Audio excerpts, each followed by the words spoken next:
ಜನಸ್ತೋಮ ನಿಜಕ್ಕೂ ಕೂಡ ಸುಮಾರು 15-20 ಸಾವಿರದಷ್ಟು ಜನಸ್ತೋಮ ಬಂದಿರತಕ್ಕಂಥದ್ದು. ಹಾಗೆ ಮಾತಾಡ್ಸೋಕೆ ನಿಖಿಲ್ ಕುಮಾರಸ್ವಾಮಿ ಸರ್ 5ನೇ ದಿನ ಸಕ್ಸಸ್ ಆಗಿರ್ತಕ್ಕಂಥ 6ನೇ ದಿನ ಕೂಡ ಇವತ್ತು ಸಾಗ್ತಾ ಇದೆ ಪಾದಯಾತ್ರೆ. ಈ ಭಾಗದ ಜನರಿಗೆ ಏನು ಸಂದೇಶ ಕೊಡ್ತೀರಿ? ಮೈಸೂರು ಚಲೋ ಪಾದಯಾತ್ರೆಯಲ್ಲಿ ಈ ಭ್ರಷ್ಟ ಕಾಂಗ್ರೆಸ್ನ ಸರ್ಕಾರದ ಕೆಲವೊಂದಷ್ಟು ನಡವಳಿಕೆಗಳು ಇವತ್ತೇನು ಬೆಳಕಿಗೆ ಬಂದಿದೆ.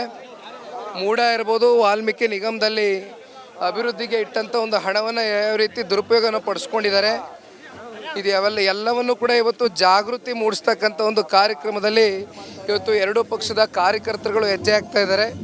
ಪ್ರತಿನಿತ್ಯ ತಾವು ಗಮನಿಸ್ತಾ ಇದ್ದೀರಿ, ಇನ್ನೇನು ಪಾದಯಾತ್ರೆ ಕೆಲವೇ ದಿನಗಳಲ್ಲಿ ಮುಕ್ತಾಯ ಆಗುತ್ತೆ. ಇವತ್ತು 6ನೇ ದಿನಕ್ಕೆ ಕಾಲಿಟ್ಟಿದ್ದೇವೆ. ಕೇಂದ್ರದ ಸಚಿವರು, ನಮ್ಮ ನಾಯಕರಾಗಿರ್ತಕ್ಕಂಥ ಕುಮಾರಣ್ಣವರು ಕೂಡ ನಮ್ಮ ಪಾದಯಾತ್ರೆಯಲ್ಲಿ ಬಾಬುರಾಯನ ಕೊಪ್ಪಲಲ್ಲಿ ಬಂದು ಸಭೆಯನ್ನು ಉದ್ದೇಶಿಸಿ ಮಾತನಾಡ್ತಾರೆ. ಒಟ್ಟಾರೆಯಾಗಿ ರಾಜ್ಯದ ಜನತೆ ಇವತ್ತು ಈ ರಾಜ್ಯದ ಸಂಪತ್ತನ್ನು ಉಳಿಸಬೇಕು ಅಂತಕ್ಕಂಥ ಹಿನ್ನೆಲೆಯಲ್ಲಿ ವಿರೋಧ ಪಕ್ಷವಾಗಿ ನಮ್ಮ ಕೆಲಸನ ಏನು ಮಾಡಬೇಕು ನಾವು ಮಾಡ್ತಾ ಇದ್ದೇವೆ.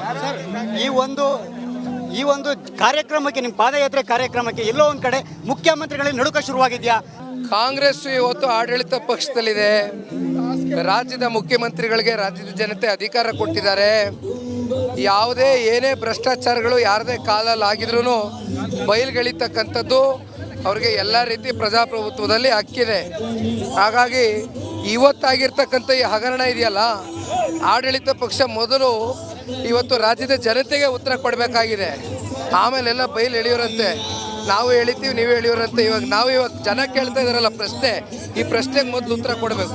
ಇದಿಷ್ಟು ಕೂಡ JDS ಯುವ ನಾಯಕರಾದಂತಹ ನಿಖಿಲ್ ಕುಮಾರಸ್ವಾಮಿ ಅವರ ಮಾತು ನೇರವಾಗಿ ಸವಾಲನ್ನು ಹಾಕಿರ್ತಕ್ಕಂಥದ್ದು. ಕ್ಯಾಮರಾ ಪರ್ಸನ್ ಶಿವ ಜೊತೆ ಸುರೇಶ್, ರಿಪಬ್ಲಿಕ್ ಕನ್ನಡ, ಮಂಡ್ಯ. ಪಾದಯಾತ್ರೆಯನ್ನ ಖಂಡಿಸಿ ಯೂತ್ ಕಾಂಗ್ರೆಸ್ ಪ್ರೊಟೆಸ್ಟ್ ಮಾಡ್ತಾ ಇದೆ. ಶಿವಮೊಗ್ಗದಲ್ಲಿ BY ವಿಜೇಂದ್ರ ಮನೆಗೆ ಮುತ್ತಿಗೆ ಹಾಕೋದಕ್ಕೆ ಪ್ರಯತ್ನ ಪಟ್ಟಿದ್ದಾರೆ. ಶಿವಮೊಗ್ಗದ ನಂಜಪ್ಪ ಲೇಔಟ್ನಲ್ಲಿರುವಂಥ ವಿಜೇಂದ್ರ ಮನೆಗೆ ಯೂತ್ ಕಾಂಗ್ರೆಸ್ ಕಾರ್ಯಕರ್ತರು ಮುತ್ತಿಗೆ ಹಾಕೋದಕ್ಕೆ ಪ್ರಯತ್ನ ಪಟ್ಟರು. ಆನಂತರ ಪೊಲೀಸರು ಅವ್ರನ್ನ ವಶಕ್ಕೆ ಪಡೆದ್ರು. ಸಿದ್ದರಾಮಯ್ಯ ವಿರುದ್ಧದ ಪಾದಯಾತ್ರೆಯನ್ನ ಖಂಡಿಸಿ ಯೂತ್ ಕಾಂಗ್ರೆಸ್ ಪ್ರೊಟೆಸ್ಟ್ ಮಾಡಿದೆ.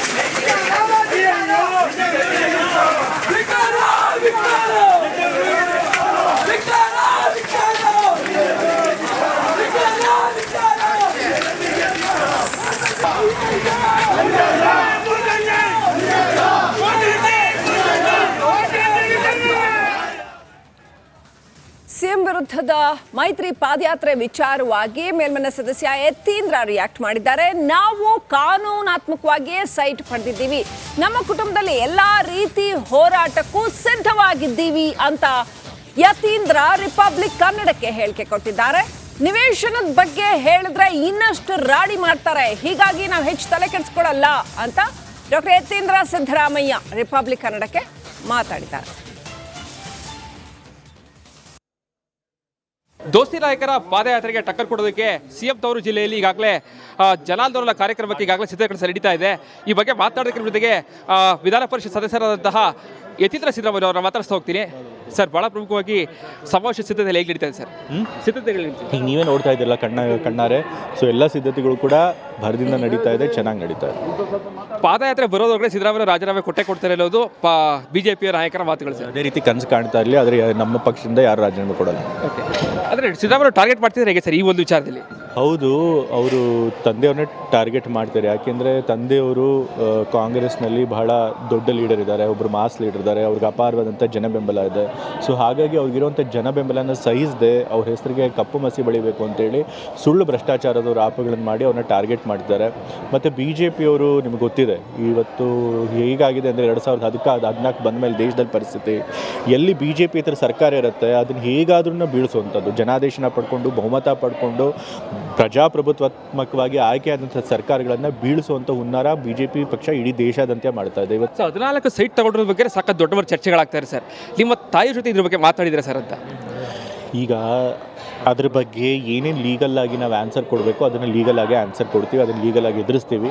ನಾವು ಅದನ್ನು ಡೀಟೇಲಾಗಿ ಹೇಳಿದಷ್ಟು ಕೂಡ ಅವ್ರು ಅದನ್ನು ಇನ್ನೂ ರಾಡಿ ಮಾಡಿಡ್ತಾರೆ. ಸೊ ಹಾಗಾಗಿ ಅದ್ರ ಬಗ್ಗೆ ಅದ್ರ ಹೆಚ್ಚು ಹೇಳಕ್ಕೆ ಹೋಗಲ್ಲ. ಬಟ್ ಇಷ್ಟಂತೂ ನಿಜ, ಅದ್ರೊಳಗೆ ಭ್ರಷ್ಟಾಚಾರ ಆಗಿಲ್ಲ, ಎಲ್ಲ ಕಾನೂನಾತ್ಮಕವಾಗಿ ನಡೆದಿದೆ. ಸರ್, 40 ವರ್ಷದ ರಾಜಕಾರಣದಲ್ಲಿ ಸಿದ್ದರಾಮಯ್ಯ ಅವರಿಗೆ ಯಾವುದೇ ರೀತಿ ಕಪ್ಪು ಮಸಿ ಇರಲಿಲ್ಲ ಸರ್. ಆದರೆ ಈ ವಾಲ್ಮೀಕಿ ಹಗರಣ ಹಾಗೂ ಬೂಡ ಹಗರಣ ದೊಡ್ಡ ಮಟ್ಟದಲ್ಲಿ ತೊಂದರೆ ಆಗ್ತಿದೆ. ಅವ್ರನ್ನ ವೈಯಕ್ತಿಕವಾಗಿ ಟಾರ್ಗೆಟ್ ಮಾಡಬೇಕು ಅಂತ ಹೇಳಿ ಸುಳ್ಳು ಆರೋಪಗಳನ್ನು ಮಾಡ್ತಾ ಇದ್ದಾರೆ. ಇದಿಷ್ಟು ಯತೀಂದ್ರ ಸಿದ್ದರಾಮಯ್ಯನವರ ಮಾತುಗಳು. ಸಿದ್ದರಾಮಯ್ಯನವರ ಟಾರ್ಗೆಟ್ ಮಾಡಿ ಈ ರೀತಿಯಾದಂತಹ ಕೆಲಸಗಳನ್ನ ಮಾಡ್ತಾ ಇದ್ದಾರೆ. 2 ಬಾರಿ ಮುಖ್ಯಮಂತ್ರಿ ಆದಂತಹ ಸಿದ್ದರಾಮಯ್ಯನವರ ಈ ರೀತಿ ಟಾರ್ಗೆಟ್ ಮಾಡಿ ಸಾಕಷ್ಟು ಒಳಸಂಚೆ ನಡೆಸ್ತಾ ಇದೆ. ಯಾವುದಕ್ಕೂ ಕೂಡ ನಮ್ಮ ತಂದೆಯವರು ಹೆದರೋದಿಲ್ಲ, ಎಲ್ಲವನ್ನೂ ಕೂಡ ನಾವು ಕಾನೂನಾತ್ಮಕವಾಗಿ ಹೋರಾಟವನ್ನು ಮಾಡ್ತೀವಿ ಅನ್ನೋ ಮಾತುಗಳು ಹೇಳ್ತಾ ಇದ್ದಾರೆ. ಕ್ಯಾಮ್ರಾ ಪರ್ಸನ್ ಸಚಿವ ಜೊತೆಗೆ ವಿನೋದ್ ಪಡವರ, ರಿಪಬ್ಲಿಕ್ ಕನ್ನಡ, ಮೈಸೂರು.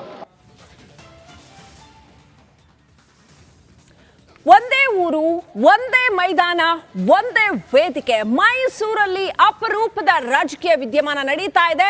ನಾಳೆ ಕಾಂಗ್ರೆಸ್, ನಾಡಿದ್ದು ಮೈತ್ರಿ ಪಡೆ ಸಮಾವೇಶವನ್ನ ನಡೆಸ್ತಾ ಇದ್ದಾವೆ ಒಂದೇ ಜಾಗದಲ್ಲಿ. ಮಹಾರಾಜ ಕಾಲೇಜ್ ಮೈದಾನದಲ್ಲಿ ವೇದಿಕೆ ನಿರ್ಮಾಣ ಆಗಿದೆ. ಕಾಂಗ್ರೆಸ್ ಹಾಗೂ ಮೈತ್ರಿಕೂಟ ಎರಡೂ ಕೂಡ ಶಕ್ತಿ ಪ್ರದರ್ಶನಕ್ಕೆ ಸಿದ್ಧತೆ ಮಾಡಿಕೊಂಡಿದ್ದಾವೆ.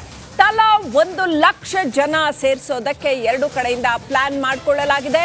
ಆಸನ, ಶಾಮಿಯಾನ, ಶೌಚಗೃಹ ಸೇರಿ ಎಲ್ಲಾ ಸಿದ್ಧತೆ ಎರಡೂ ಪಕ್ಷದವರು, ಕಾಂಗ್ರೆಸ್ ಹಾಗೂ ಮೈತ್ರಿ ಪಾಳ್ಯ ಇಬ್ರು ಕೂಡ ಮಾಡ್ಕೊಂಡಿದ್ದಾರೆ. ಒಂದ್ ಕಡೆ ಪಾದಯಾತ್ರೆ ಭರ್ಜರಿಯಾಗಿ ನಡೀತಾ ಇದೆ, ಮತ್ತೊಂದ್ ಕಡೆ ಅದಕ್ಕೆ ಸವಾಲ್ ಅನ್ನೋ ಹಾಗೆ ಜನಾಂದೋಲನದ ಸಮಾವೇಶ ಕೂಡ ನಡೀತಾ ಬಂತು. ಈಗ ಮೈಸೂರಿನಲ್ಲಿ ಜಿದ್ದಿಯ ಕ್ಲೈಮ್ಯಾಕ್ಸ್. ಬೂಡಾ ಹಗರಣದಲ್ಲಿ ಸಿಎಂ ಸಿದ್ದರಾಮಯ್ಯನವರ ರಾಜೀನಾಮೆಗೆ ಒತ್ತಾಯಿಸಿ ಈಗಾಗಲೇ ಬೆಂಗಳೂರಿಂದ ಮೈಸೂರು ಚಲೋವನ್ನು ಬಿಜೆಪಿ ನಾಯಕರು ಪಾದಯಾತ್ರೆ ಮೂಲಕ ಬರ್ತಾ ಇದ್ದಾರೆ. ಇದಕ್ಕೆ ಟಕ್ಕರ್ ಕೊಡೋದಕ್ಕೆ ಸಿಎಂ ಸಿದ್ದರಾಮಯ್ಯವರು ಕೂಡ ಜನಾಂದೋಲನ ಸಮಾವೇಶನ ಹಮ್ಮಿಕೊಂಡಿದ್ದಾರೆ. ಈ ಎರಡೂ ಕಾರ್ಯಕ್ರಮಗಳಿಗೆ ಒಂದೇ ವೇದಿಕೆ, ಅದು ಕೂಡ ಮೈಸೂರಿನ ಮಹಾರಾಜ ಕಾಲೇಜು ಮೈದಾನದಲ್ಲಿ. 9ನೇ ಅಂದರೆ ನಾಳೆ ಕಾಂಗ್ರೆಸ್ನ ಜನಾಂದೋಲನ ಕಾರ್ಯಕ್ರಮ ನಡೆಯುತ್ತೆ. ನಾಳಿದ್ದು ಬಿಜೆಪಿಯ ಮೈಸೂರು ಚಲೋ ಸಮಾರೋಪ ಸಮಾರಂಭ ನಡೆಯುತ್ತೆ. ನಾನೀಗ ಸದ್ಯ ಎರಡೂ ಕಾರ್ಯಕ್ರಮ ನಡೆಯುವಂತಹ ವೇದಿಕೆಯಲ್ಲಿದ್ದೇನೆ. ದೃಶ್ಯ ಸಹ ಗಮನಿಸ್ತಾ ಇರ್ಬೋದು. ಮೈಸೂರಿನ ಮಹಾರಾಜ ಕಾಲೇಜು ಮೈದಾನ ಈಗಾಗಲೇ ಸಂಪೂರ್ಣವಾಗಿ ನಾಳೆ ನಡೆಯುವಂತಹ ಕಾಂಗ್ರೆಸ್ನ ಜನಾಂದೋಲನ ಕಾರ್ಯಕ್ರಮಕ್ಕೆ ಸಂಪೂರ್ಣವಾಗಿ ಸಿದ್ಧ ಆಗಿದೆ. 4 ಭಾಗಗಳಲ್ಲಿ ಈಗಾಗಲೇ 1 ಲಕ್ಷಕ್ಕೂ ಹೆಚ್ಚು ಜನ ಸೇರಿಸೋದಕ್ಕೆ ಈಗಾಗಲೇ ಸಿಎಂ ಸಿದ್ದರಾಮಯ್ಯ ಅವರು ಸಾಕಷ್ಟು ಪ್ಲಾನ್ಗಳನ್ನು ಮಾಡಿಕೊಂಡಿದ್ದಾರೆ. ಇದಕ್ಕೆ ಪ್ರಮುಖವಾಗಿ ವೇದಿಕೆಯ ಹಿಂಭಾಗದಲ್ಲಿ ಗಮನಿಸ್ಬೋದು. ಈಗಾಗಲೇ ಸಿಎಂ ಸಿದ್ದರಾಮಯ್ಯನವರ 2 ಫೋಟೋಗಳಲ್ಲಷ್ಟೇ ಹಾಕಿರುವಂಥದ್ದು. ಇದು ಸ್ಟೇಜ್ನ ಬ್ಯಾಕ್ ಡ್ರಾಪ್ ಅಂತ ಕರೀತಾರೆ. ಹಿಂಭಾಗದ ದೃಶ್ಯ. ಒಂದು ಭಾಗದಲ್ಲಿ ಸಿದ್ದರಾಮಯ್ಯನವರು, ಮತ್ತೊಂದು ಭಾಗದಲ್ಲಿ ಕೂಡ ಸಿದ್ದರಾಮಯ್ಯನವರ ಫೋಟೋವನ್ನು ಹಾಕಿದ್ದಾರೆ.